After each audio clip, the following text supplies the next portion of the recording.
નમસ્કાર વિદ્યાર્થી મિત્રો, આજે આપણે જોઈશું ધોરણ 7 વિષય ગુજરાતીમાં પાઠ પહેલો પ્રાણી માત્રને ના સ્વાધ્યાયનું સંપૂર્ણ અને સચોટ સોલ્યુશન.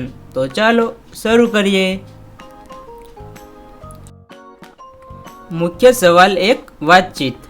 પ્રશ્ન પહેલો, તમે કઈ કઈ પ્રાર્થનાઓ ગાઓ છો? અમે શાળાની પ્રાર્થના સભામાં અલગ અલગ પ્રાર્થના કરીએ છીએ, જેમાં સોમવારે મૈત્રી ભાવનું પવિત્ર ઝરણું, મંગળવારે ઓ ઈશ્વર ભજીએ તુને, બુધવારે સત્ય અહિંસા ચોરી ન કરવી, ગુરુવારે જીવન અંજલિ થાજો, શુક્રવારે મંગલ મંદિર ખોલો, શનિવારે ઇતની શક્તિ હમે દેના દાતા પ્રાર્થના કરીએ છીએ. 2, તમે ક્યારે ક્યારે પ્રાર્થના કરો છો? હું સવારે ઉઠીને ભગવાનને પ્રાર્થના કરું છું. શાળાએ જઈએ ત્યારે સામૂહિક પ્રાર્થના કરીએ છીએ, તેમજ રાત્રે સૂતી વખતે ભગવાનને પ્રાર્થના કરીએ છીએ. 3, પ્રાર્થના શા માટે કરવામાં આવતી હશે? દરેક ધર્મમાં પ્રાર્થનાને મહત્વ અને સ્થાન આપવામાં આવેલ છે. પ્રાર્થના એ ભગવાન સાથેનો સંવાદ છે. પ્રાર્થના એટલે આત્માના અવાજને પરમાત્મા સુધી લઈ જનાર સંદેશાવાહક. પ્રાર્થના એટલે આપણી સમસ્યાઓ અને ચિંતાઓને સમર્પિત કરવી. પ્રાર્થના આપણી સ્વયંની પ્રગતિ માટેનું એક સાધન છે. પ્રાર્થના એ કોઈ પણ તાર વિનાનું ઈશ્વર સાથેનું જોડાણ છે. એટલા માટે પ્રાર્થના કરવી જોઈએ. 4, તમારી શાળામાં પ્રાર્થનામાં તમારે કંઈક રજૂ કરવાનું હોય ત્યારે શી તૈયારી કરો છો? મારી શાળાની પ્રાર્થના સભામાં મારે જે રજૂ કરવાનું હોય તેની હું તૈયારી કરું છું. જેમ કે ભજન કે ધૂન ગાવાનું હોય તો તેના રાગ શીખું છું. વાર્તા કરવાની હોય તો તેનો મુખપાઠ કરું છું. જાણવા જેવું બોલવાનું હોય તો અગાઉથી શોધી રાખું છું. સમાચાર વાંચન કરવાનું હોય તો સવારના છાપામાંથી સમાચાર લખી લઉં છું. સુવિચાર બોલવાનો હોય તો તે તૈયાર કરી રાખું છું. આ રીતે તૈયારી કરું છું. મુખ્ય સવાલ 2, યોગ્ય વિકલ્પ પસંદ કરી વાક્ય પૂર્ણ કરો. પહેલું, માન્યા પોતા સમ સહુને એટલે? તો 3 વિકલ્પ આપેલા છે, તો તેમાં આવશે બ, સૌને પોતાના જેવા જ ગણ્યા. 2, સદા અમારા અંતરમાં એટલે? તેમાં આવશે બ, હંમેશા અમારા હૃદયમાં રહો. 3, ક્ષમા સિંધુને વંદન હો એટલે? તેમાં આવશે ક, ક્ષમાના સાગરને નમન હો. 3, નીચે આપેલા વાક્યનો ભાવ દર્શાવતી કાવ્ય પંક્તિ કાવ્યમાંથી શોધીને લખો. પહેલું, બધા કાર્યો કર્યા છતાં કોઈ કાર્યમાં લેપાયા નહીં. સઘળા કાર્યો કર્યા છતાંય રહ્યા હંમેશા નિર્લેપી. 2, એક પત્ની વ્રતના પાલનની પ્રતિજ્ઞા લીધી અને એ જીવનભર પૂર્ણ રીતે પાળી. એક પત્ની વ્રત પૂર્ણ પાળ્યું, ટેક વણી છે જીવતરમાં. 3, સંન્યાસીના ધર્મને ઉજાળનાર તપસ્વી બુદ્ધને નમસ્કાર હજો. સંન્યાસીનો ધર્મ ઉજાળ્યો, વંદન કરીએ બુદ્ધ તને. 4, બધા જ ધર્મોના મહામાનવોની યાદ જગતની શાંતિમાં ઉપયોગી બને.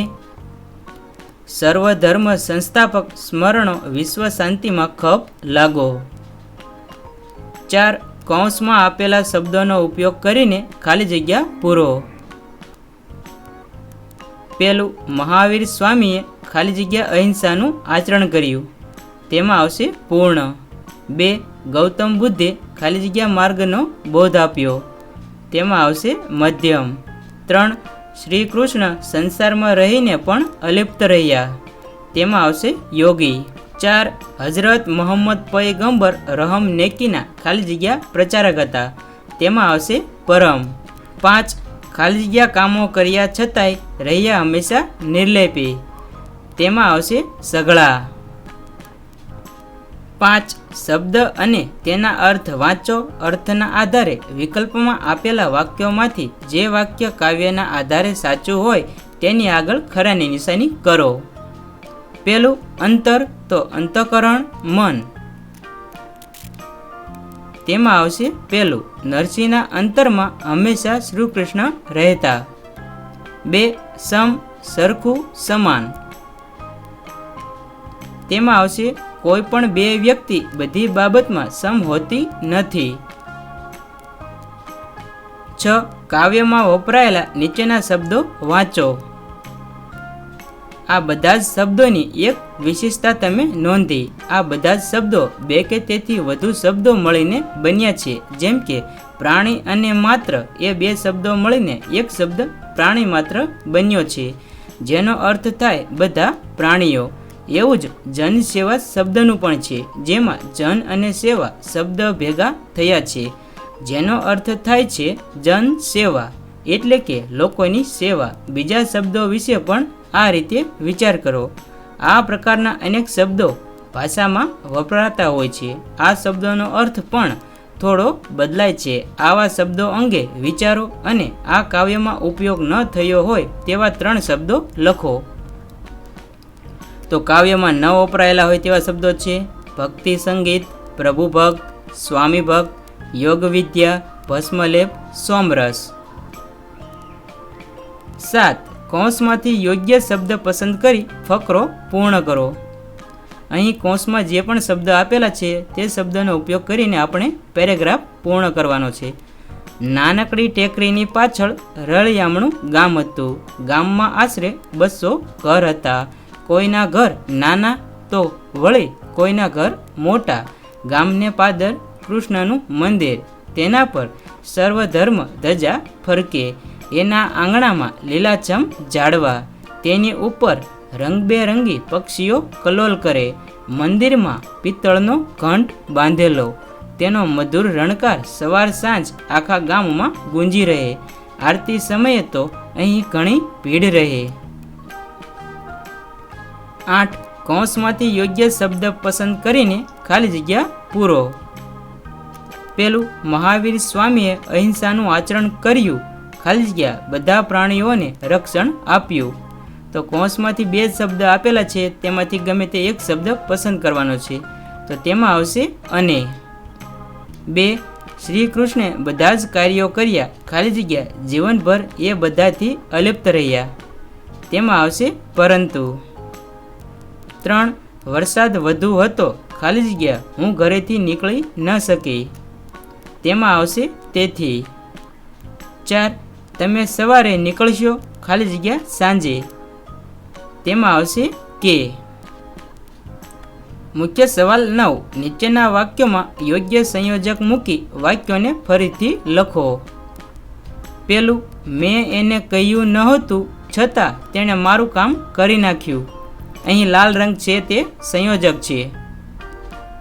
2. ગુરુવારે જો શાળામાં રજા હોય તો આપણે પુસ્તક મેળામાં જઈશું. 3. છત્રી હતી તે સારું થયું, નહીતર તું પલળી ગયો હોત. 4. જો સાહેબ કહેશે તો આપણે બાલસભા ગોઠવીશું. 5. કાલે હું મારા દાદા સાથે દવાખાને જવાનો છું, તેથી હું રમવા નહીં આવું. 10. ફકરામાં યોગ્ય વિરામ ચિહ્નો મૂકી તેનું સુલેખન કરો. અહીં પેરેગ્રાફમાં આપણે યોગ્ય વિરામ ચિહ્નો મૂકીને પેરેગ્રાફ પૂર્ણ કર્યો છે. તમારે સારા અક્ષરે બુકમાં લખવાનો છે. 11. ચર્ચા કરો, લખો, રજૂ કરો ગમે તે 2. પેલું, અહિંસાનો ભાવ રાખવો જ જોઈએ. સર્વ જીવો પ્રત્યે અહિંસાનો ભાવ રાખવો એ માનવ ધર્મ છે. દરેક જીવને જીવવાનો અધિકાર છે. તેથી આપણે મન, વચન અને કર્મથી કોઈને પણ દુઃખ થાય એવું વર્તન ન કરવું જોઈએ. અહિંસાનો અર્થ માત્ર કોઈને મારવું નહીં એટલા પૂરતો મર્યાદિત નથી.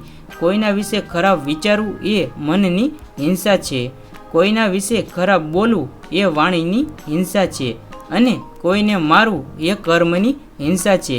આથી દરેક માણસે આ 3 પ્રકારની હિંસાથી બચવું જોઈએ, તો જ તેને અહિંસક કહેવાય. 2. પ્રાણીઓ બોલતા હોત તો. જો પ્રાણીઓ બોલતા હોત તો તેઓ પોતાની ઘણી બધી જરૂરિયાતો પોતાની જાતે જ પૂરી કરી શકત, જેવી કે ભોજન કરવું, પોતાની તરસ छिपाવી, પોતાને મનગમતું કામ કરવું, આ બધી જ જરૂરિયાતો પોતાની રીતે પૂરી કરી શકે. આ સિવાય તેઓ માણસો સાથે વાત પણ કરી શકે અને પોતાની જરૂરિયાતો લોકો સામે રજૂ કરી શકે. એક મુશ્કેલી એ પણ ઊભી થાય કે તેઓ પણ માણસોની જેમ ઝઘડો કરવા લાગે. 3. સર્વધર્મ સમભાવ વિશ્વ શાંતિનો માર્ગ. દુનિયામાં આજે બધા લોકો પોતાનો ધર્મ જ શ્રેષ્ઠ છે એ વાત પર અવારનવાર ઝઘડાઓ કરતા રહે છે.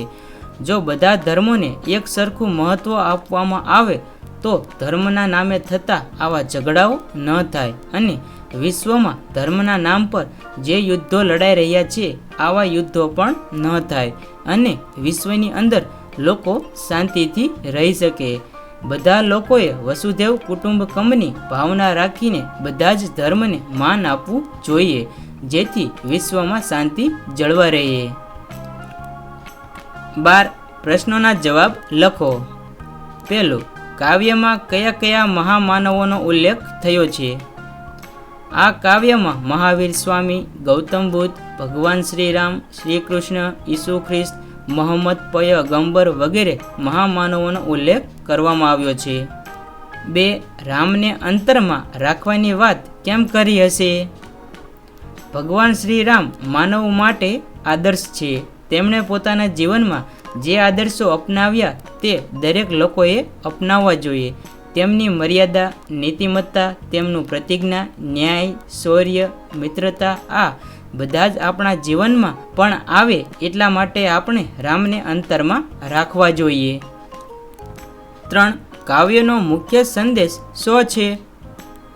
પૂજ્ય સંત બાલજીએ આ કાવ્યમાં ખૂબ સંક્ષેપમાં સચોટતાથી સર્વધર્મના સંસ્થાપકોને વંદન તો કર્યા છે, પરંતુ આ સર્વધર્મ સંસ્થાપકના સ્મરણો એક દેશ અને બીજા દેશના માનવ વચ્ચે શાંતિ સ્થાપવા માટે જ નહીં, વિશ્વની માનવજાત માટે શાંતિનો શુભ સંદેશ આપવાની વિશેષ ક્ષમતા ધરાવે છે. આજના અશાંત જગતને શાંતિનો શુભ સંદેશ આપવાની તાકાત આ કાવ્યમાં છે. 4. શ્રી કૃષ્ણને યોગી કેમ કહ્યા હશે? શ્રી કૃષ્ણએ સઘળા કાર્યો કર્યા હોવા છતાં પણ તેઓ હંમેશા નિર્લેપી એટલે કે અનાસક્ત રહ્યા, એટલા માટે તેમને યોગી કહ્યા છે. 13. જુઓ, નીચેના શબ્દમાં 3 વ્યંજનો જોડાઈને બનેલો જોડાક્ષર લખ્યો છે. તમે આવા બીજા 5 શબ્દો લખો.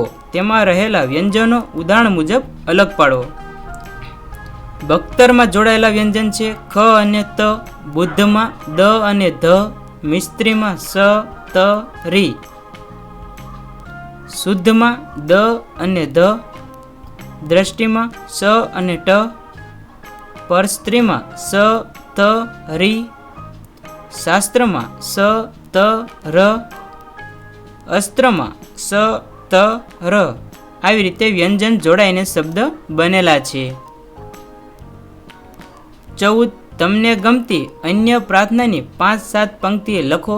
પુસ્તકાલય કે ઇન્ટરનેટનો ઉપયોગ કરી શકશો.